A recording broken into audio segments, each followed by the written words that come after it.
Les plein terre, c'est l'autre moitié. Donc, ce sont vraiment deux approches et deux philosophies différentes. Oui, le hors-sol, il y en a de plus en plus aussi, hein. Oui, oui, malheureusement, on a vu apparaître ça maintenant, il y a une bonne dizaine d'années, les agriculteurs qui font les feuilles hors sol, c'est-à-dire Oui, oui. suspendues.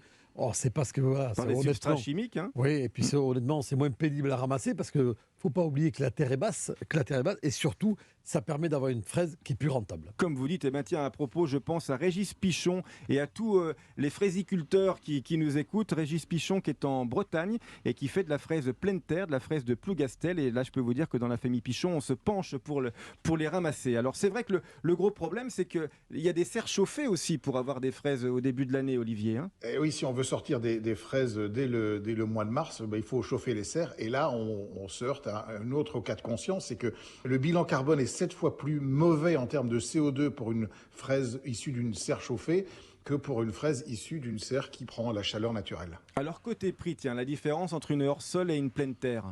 On est à peu près la même chose, vous l'avez dit. En ce moment, on est entre 9 et 10 euros le kilo, c'est-à-dire 2,50 € la barquette. Alors ça va dépendre des marchés.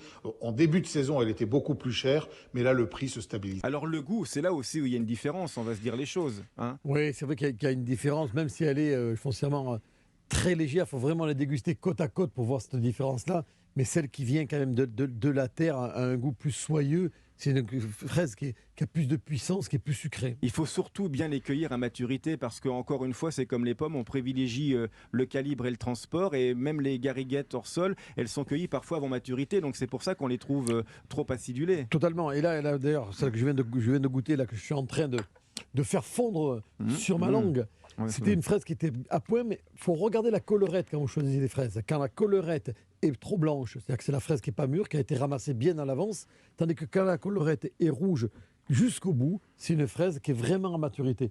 Et le summum, c'est quand vous arrivez à le pédoncule de la fraise,